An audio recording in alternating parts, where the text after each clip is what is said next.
Treasury has proposed a 0.5% point increase in value-added tax for 2025-2026, which means the cost of goods and services will be 15.5% in a few weeks, if the minister's proposal is indeed approved. Now, with another 0.5 percentage point hike on the cards for 2026-2027, business reporter Ntokozo Khumalo examines the impact this will have on consumers. More than half of the households in South Africa live on 8,000 Rand or less a month. That's according to findings from UCT's Liberty Institute's The Mass Report. These are the demographics which will feel the greatest hit from the 0.5 percentage point increase in VAT proposed by Finance Minister Ntokozo Khumalo. While households earning over 22,000 Rand may be able to cushion the blow for a while, the executive director at the centre says balancing other expenses and rising costs such as electricity will have an impact eventually.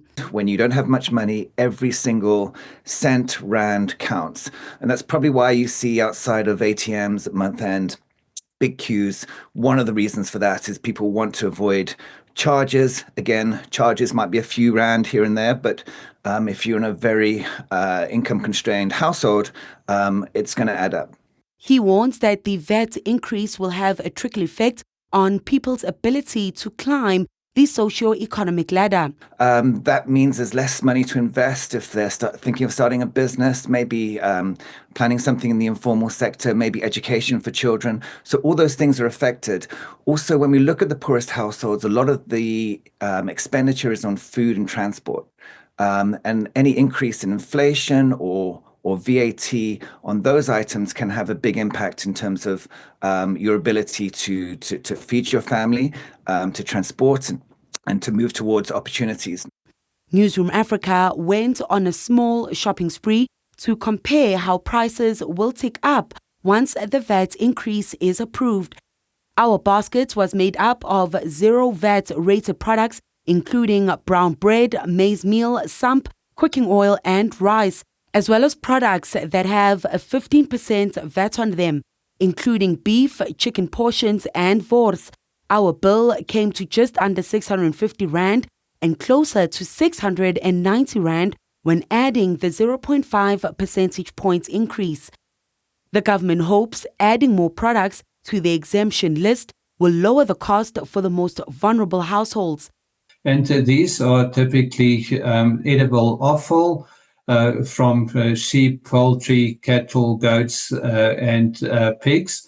And then also certain meat cuts such as heads, tongues, feet and bones, as well as dairy liquid blends and tinned and canned vegetables.